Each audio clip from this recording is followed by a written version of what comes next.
Well, hunger strike at the notorious U.S.-run Guantanamo Bay prison, day 84. Now, the U.S. military says it has sent more medics to the jail amid concerns over the worsening situation of the striking inmates there. Now, according to a U.S. military spokesman at Guantanamo, some 40 Navy medical personnel, including nurses and specialists, have been dispatched to the prison. Some reports suggest that several striking detainees are close to death.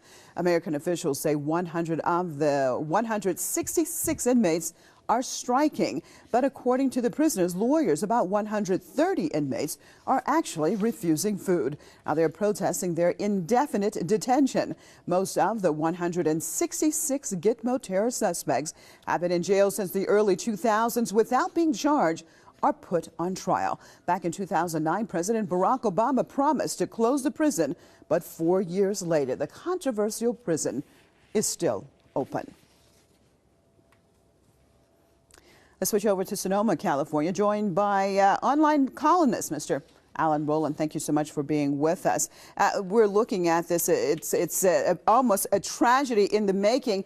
And Alan, I guess my main question is, why aren't we having major reaction inside of the United States from the people themselves? Why aren't they outraged with this type of human rights abuse taking place by their government? Well, it's because they've all been bamboozled. And they're still being bamboozled, and the American public is in a high state of apathy and has been for some time. You have to go back to 2001 and 2002 and realize that basically people were being rounded up over in Afghanistan and everything with bounties on them so that the Bush-Cheney administration could pit people in Guantanamo and call them terrorists. And there was no trials. As long as they could say that we've got people connected with 9/11 in Guantanamo, they didn't have to do anything. And they're too dangerous to basically export to their countries or too dangerous to put on trial. And so the great bamboozle started. So the visible evidence of the great lie of 9/11 is Guantanamo, the most embarrassing human rights, I can't even describe the word, eyesore in the world. And it continues on. These people have no choice because the government, although they say they're sending people, these people have no choice but to basically starve to death to get their message out because nobody's speaking for them. It's a total, incredible outrage. As far as I'm concerned, the greatest outrage in the world right now is Guantanamo.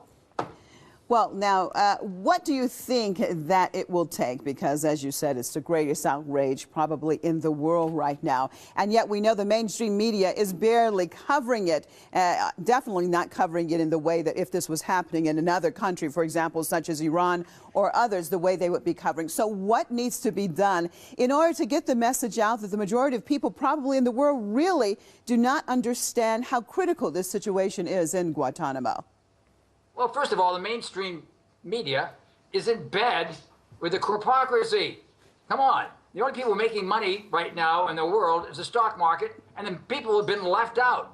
Obama, although he made the promise in 2009 that he was going to close Guantanamo, that's just another one of Obama's lies. He's in bed with the hypocrisy, too. The last thing they want, and the thing they're afraid of the most, is the truth.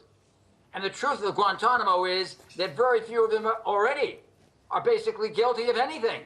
And that's the one thing the administration, Bush administration, now protected by the Obama administration, wants the world to know, that it is a great lie. Virtually nobody there is guilty. But as long as they can keep them there, they can put across the perception that they're guilty. As long as they have that going, they really don't have to deal with it. Once these people are out of there, there's no more, they can't lie anymore. The perception has been revealed for what it is, a bold-faced lie. Guantanamo is a lie. It's an eyesore, and it's another one of Obama's broken promises. And yes, it will continue on for years.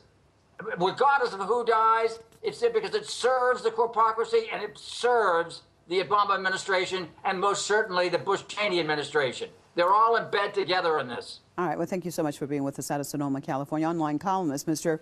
Alan Rowland.